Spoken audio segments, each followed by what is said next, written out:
Kan video mà sao kan nak sa suan je ho in song cha kan bi zoi don ne ti ka kan soya ti zoi don ni la ti azia ka da tel kher ka ti chan hi chu I aziak sa chira video siama ai ngai mo ti tap ai chon thu ji an hian dai la chiang zo len ka ria chu wang chon ti hian an ti nga kan chiar zor zoronga to chon je hawa witness kan ti mai kum sa ka zare som sari pan hi vel rang khan mi pakhat Charles Russell Azertir na atang law in tran chaw ni a Russell hi February som prok sang ka zare som nga pan ni khan Joseph L Russell ana Eliza Russell te fapa ni turin law pianga suan helai hi ama thlak ka da a a pian kum la thi kum awma chatuan shem hun mai puya chatu ana in shem na om rin na chona ti boy ya chumi chungchang chu zerbinga bi chiang in a huna hang zui ta ani chu a zirna tang chuan chatu na in shem na chau ni lovin trinity te iswa pathian na tele tharau thiam him pathian na tele minung ani na chani na hnol fai pha ta vek boka ni kum som porian mi ani chon Pittsburgh Pennsylvania a Bible zuna class abot saya kum sang ka zare som sari pakwa chawa pai chuan azirtina danglam tak chu the dar na turin mala tanta a ti chuan the Herald of the Morning magazine chu founder NH Barber nen thok du nen ko publisher ang ina oma sang khazira somret palia tang rasala chuan a thunun na hnuaya da in a ming chu the Watchtower announcing Jehovah's Kingdom ti athlakin Zion's Watchtower Tract Society adin zui bok hei hi tuna chuan the Watchtower Bible and Tract Society ti athlak ani ta bok thuzek lama tan la zelin atira magazine copy sang ruk bor chau siam thin khan tuna chuan le khabu noi chung le magazine dang pani nen copy noi chuang fe a thap ki pin an the dar thin ta a an zirtina po hi pom an tam hle maya an dar chak viau ani an zirtina pom tu hi an tama an dar chak viawa thil poimo tak tak chin chia tur oma tuna khan JW Jehovah Witness kan ti te adin tu Charles Russell lakha shem mun ring lo mi ani arin lo chan chu khatianga chatu ana mai puya kang chor khan hlawa adu lawa mangai pathian zian en milawang tu de khati ti wal kha asoi biblical dana zong kola chu zon kolna ma chon trinity thlengna nol pha ta veka te chuan ma khosanga cậu sang nhìn giật tiếng nó địch lầu tì á anh lâu nol to erin hi zim rong kai te khan pom pha ta a khang te ka riat tu ra ni ka kha poi mo a khala ya kha chuan ti chuan Russell khan Bible hi ama ril fiana ang chau lo chuan hre thiam thai ni lo ti na zir tira chu tiang the dat tur chuan Watchtower magazine ka thunun ta tlat poka he tiang zir tir na dik lo zir tir chuak tu te a thil thleng thina hian thil common deuh om chu ka dik ber keima tharau thiang hlimaro in puang emo pathian in min hriat tir direct takin chu wangin ka thosoi hi Bible thil fian chona thaber abarin tlak om lo ka tiang level ka a common em ani heng housing a hian ti chuan October ni somthum pakhat sang kha chukwa som paruka Russell aboron hu chuan Missouri okil pakhat Joseph Franklin Rutherford chuan Watchtower Society a chuan president ni na changin roi tu lo ni ta a Watchtower Society po chu International Bible Students Association ti athlakin an Paul Ming po chu The Jehovah's Witness ti na thlak tabok hi voin thlenga an Paul Ming le kan hriat lar dan po ani zui ta Jehovah's Witness an lo ni an Paul Ming thlak tu ka he pa hi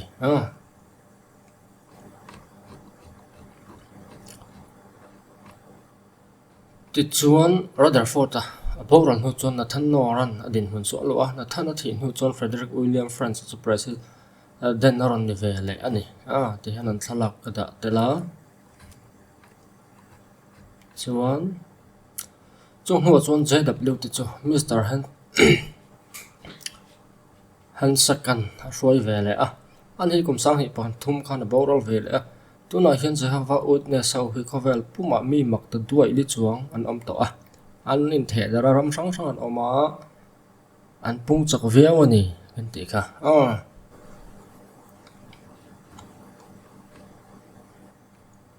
e pa he kum sang hi pathuman roi tu pa boral ta chu ani an zirtirna maksak zual pui lam khom an zirtirna maksak zual hi pathian pakhat chau mi pakhat a om hi an ziana an soina le khabu te a om sa veka ka chiar thil awanga tihianin hmu thei anga thawa Trinity a om lo Trinity kha an ring lo an nol ani a chan chu adin tu pa khan Trinity thlengin an hol vek an ti kha ti chon tharau thianglem hi minung ni lovin tha hrui chakna ani ti te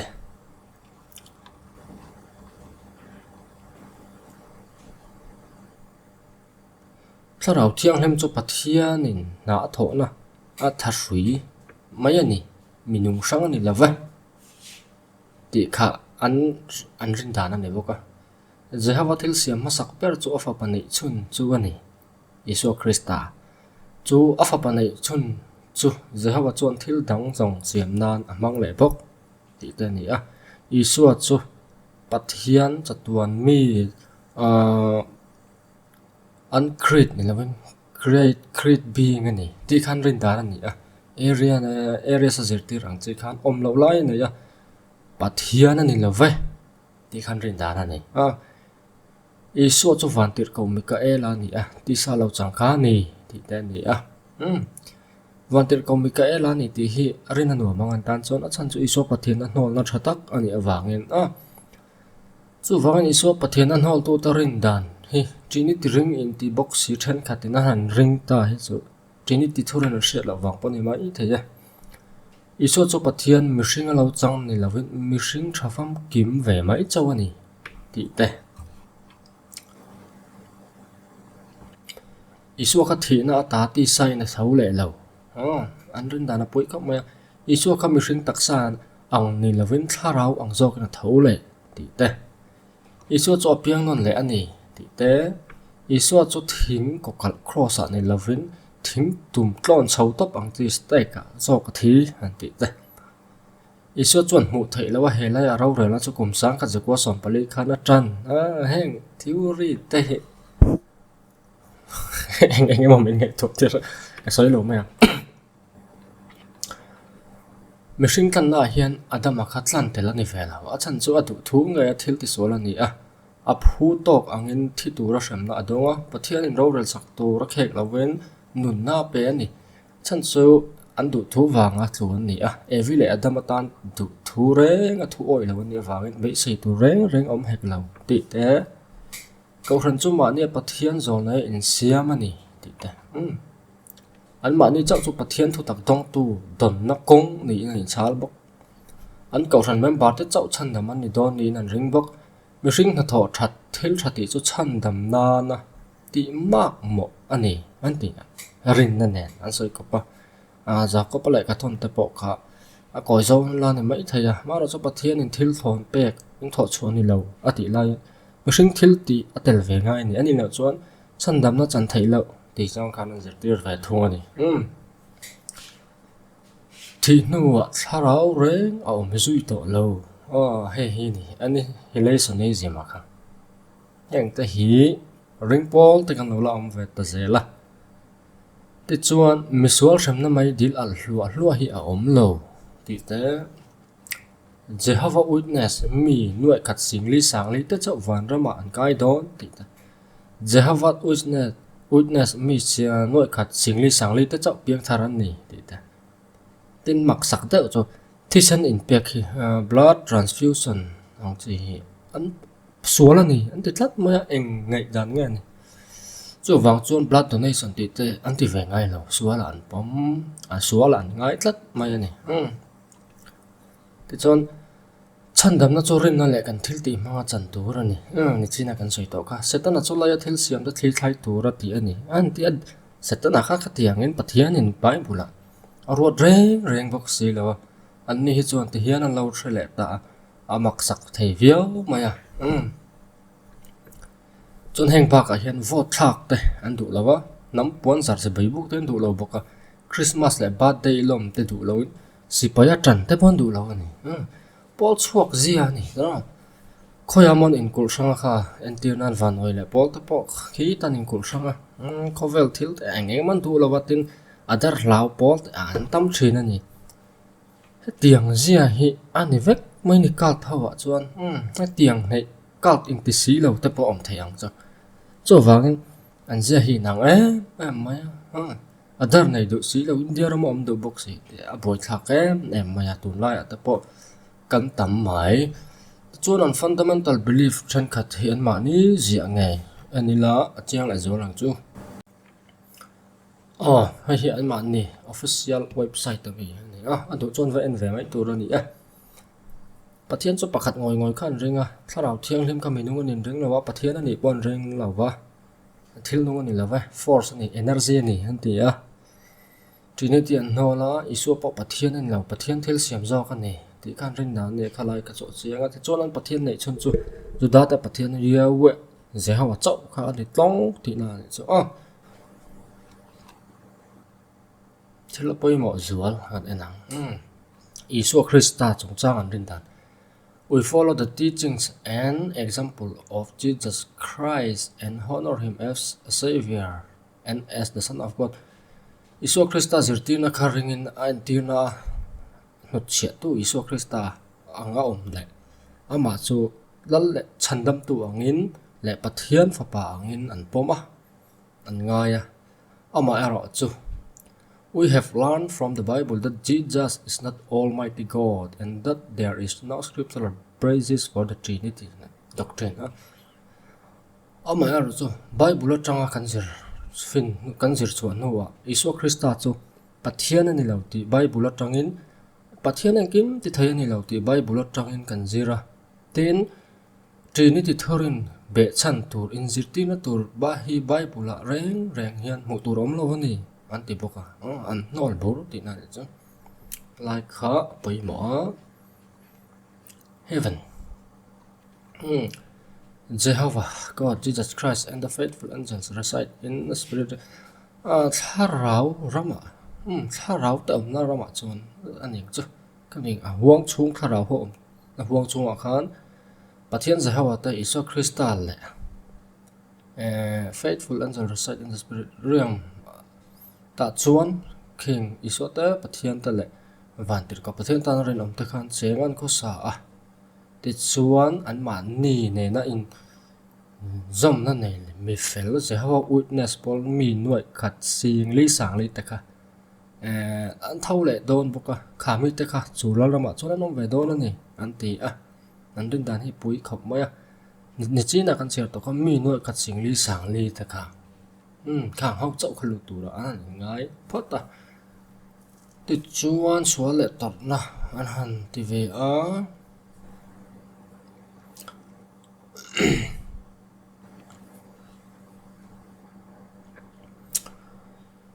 in order to settle the moral issue raised by Satan, God has allowed evil and suffering.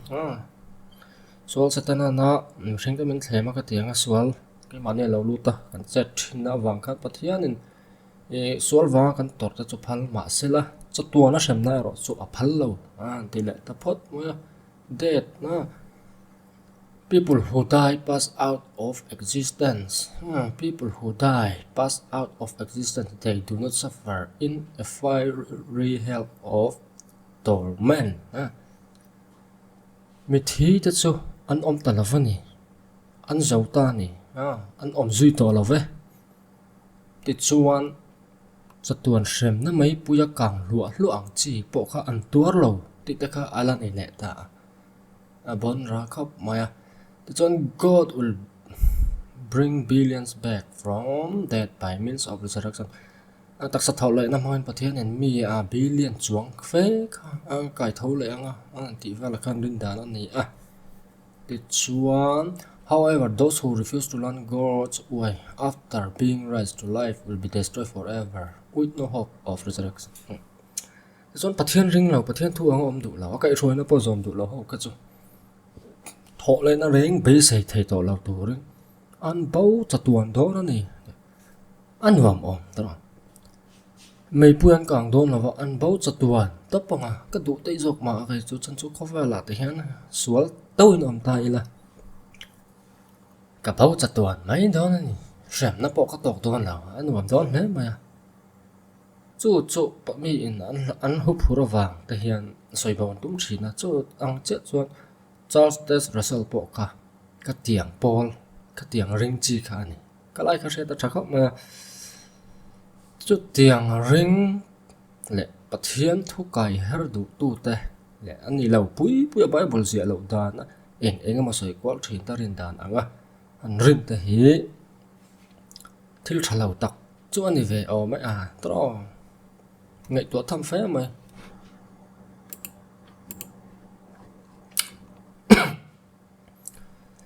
chuan an Bible le ni kan en thua kang le lin zong hết thalo fai ve ka tin ani lawa thil chiang zo ma ta po ang ni than ka chu ma ro chu an thurin mila kai her khan ne ya chung zinga lang sar chu kala chu ka tla te chaw en du chuan lo en kwal ve ula atha anga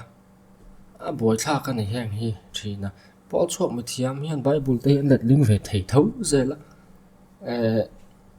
an le lin hi New World Translation khan ni te chuan kum sang kha sakwa somnga khan tu thlum thar bu then khatan tlang zara kum sang kha sakwa som ru ko Bible bu pum le lin than te chuak le an Bible le lin let ling tu ta hi an ming sai du lawa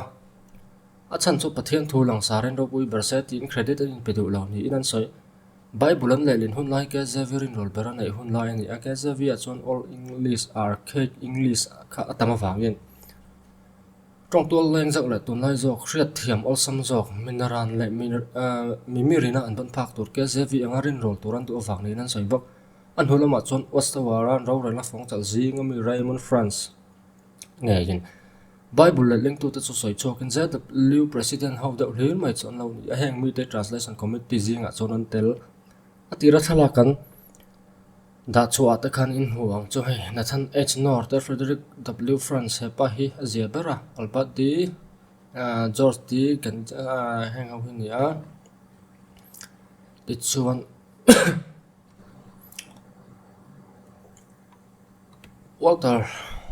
Walter Ralston Martin chuan translator zinga hit University of Greek le heb right tong vela degree nei chu Frederick W France chau hian ni a midang chuan thiam na ran pan nei lem lo ni na soya zian na le khabu po ma ti chuan France chuan translator te le lin chu alo en de kwal vela ni France shim hi heb right Greek Latin Spanish German French le Portuguese thlenga thiam ni na main chi ein chala sapin polik lotan tiang chi trong tam tak mang thei expert dau kha trong chi sang thiam kha ani mela ni ani hi an Bible le lena chuan Greek Hebrew extra en ve bok ma sa rin dan sang nei na chuan an rin dan mila le lian nga ta em a chuan Christian rin dan ziding te le Hebrew le Greek in ziak dan te pel fu ta boka chu wang chuan Christian pa ngai chuan he le lin thataka le in nga na tlak an ngai lawa ein nga na tlak ani bok hek lawang an thurin milan le lin than khat lo an ho lo kong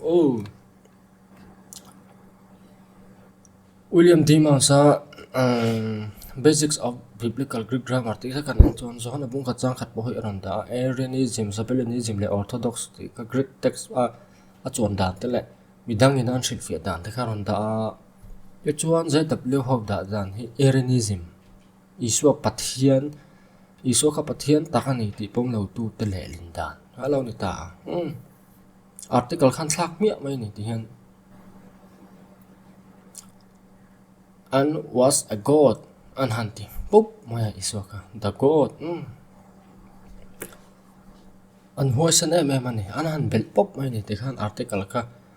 in the beginning was the word and the word was with God and the word was God tika and the word was a god an hanti pop maya chu wangan hoisan a ti chuan Genesis bum khat chang ni pokhi tharau thiang lem kha minung anga an ngai lawa pathian ni bokan ngai lo wang khan pathian tharau chon tui chung te chu opati vel in jena lai kha hi God's active force tinan da le pop mai ni thi ti na te ni thai te ma wan ya context sa zerin hang chu boi thla ka in hial the na te oni ma ro chu an rin dan million koi har ti kha chiang phot ma ya chun hebrai bung kha chang re ta sam ami va po chua Iso Krista chungchang pathian in Iso Krista an biak na thuka kan hu ong khan your throne tika God is your throne tin han thak le pop mai ni chon an huai sen em maya tin pakhat le chun hebrai bung khat chang ru ka pathian in afati ra chu khovela tir don lai po kana van tir ko tum chi bai buk ro sa ti a worship te khan ni chun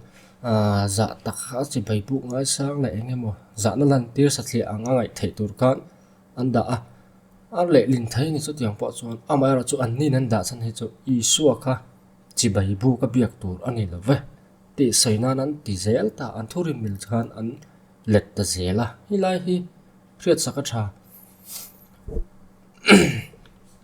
ti chona pangana a ka video ma sa kan sai kha hi boi thak lai chu ani ve ta a top lam kan nei don boka